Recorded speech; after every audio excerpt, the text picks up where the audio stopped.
इथे बघा मी कढई ठेवली आहे आणि त्याला थोडंसं गरम करून घेतलं आहे। याच्यात मी आता फुल स्कीम गोकुळचं अर्धा लिटर दूध यूज करणार आहे। तर याच्यासाठी हे बनवताना तुम्ही असं पसरट भांडच घ्या, म्हणजे दूध आपलं व्यवस्थित आपल्याला हलवता येतं।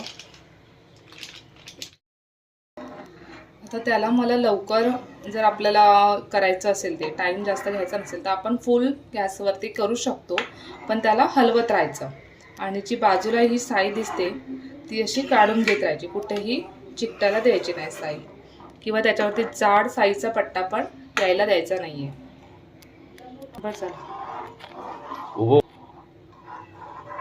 आता असं पूर्ण ढवळत राहून आपण 10 मिनिटं ह्याला व्यवस्थित गरम करून घेणार आहोत, म्हणजे हे दूध आहे ते थोडंसं घट्ट होतं।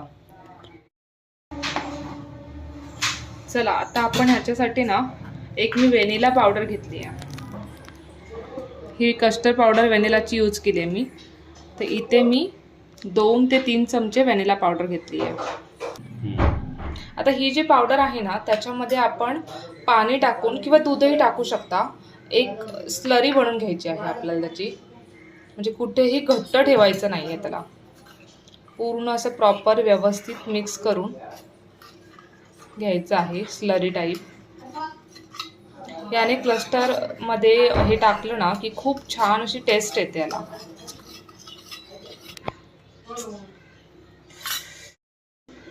हे बघा ही अशी मी स्लरी म्हणून घेतली आहे। आपण आता ही स्लरी याच्यामध्ये घालूया दुधामध्ये।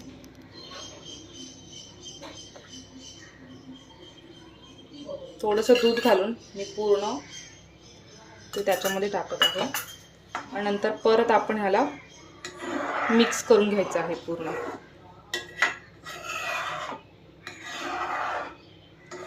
बघू शकता प्रॉपर असं दूध माझं सगळं त्याच्यामध्ये मिक्स झालं आहे।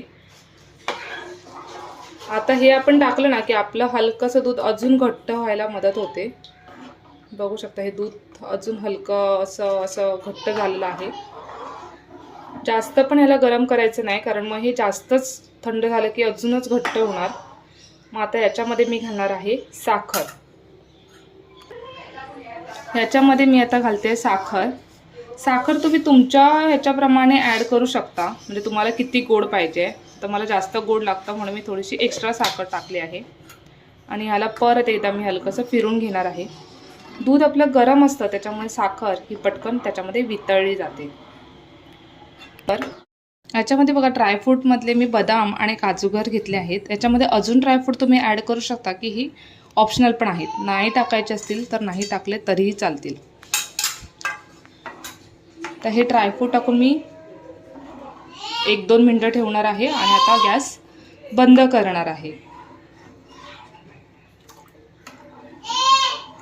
चला तर मग आता मी गॅस बंद करते।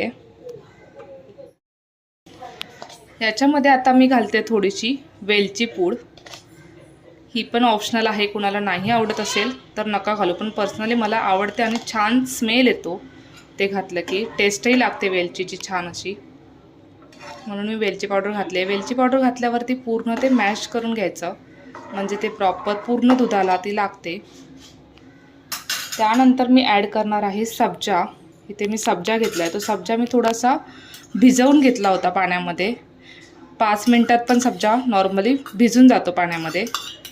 तर आता आपण घालूया सब्जा। सब्जा हा खूप छान असतो, थंड असतो बॉडीला मेन म्हणजे, मग त्याच्यामुळे तो आपण ॲड करू शकतो।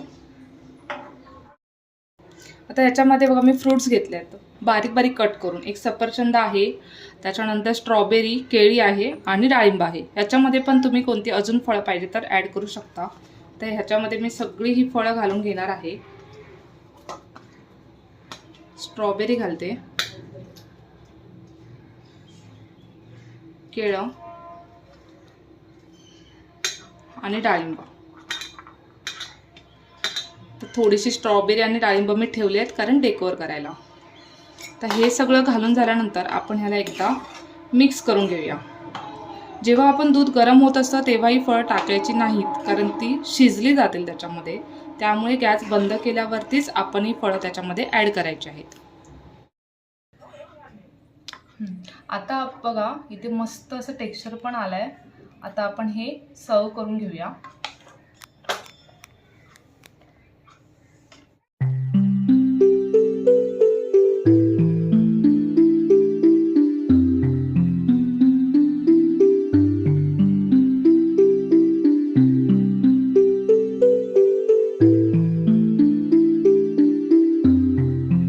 आता आपण थोडंसं डेकोर करूया याला,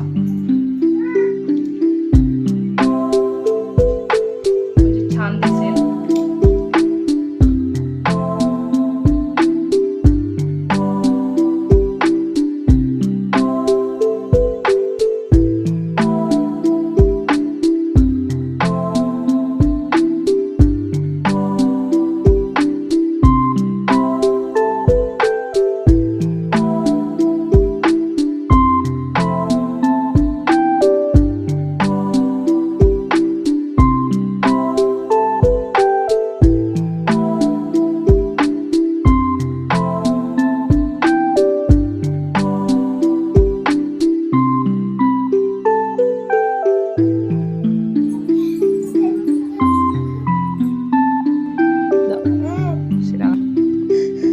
रियांशला विचारूया आपण कसं आहे.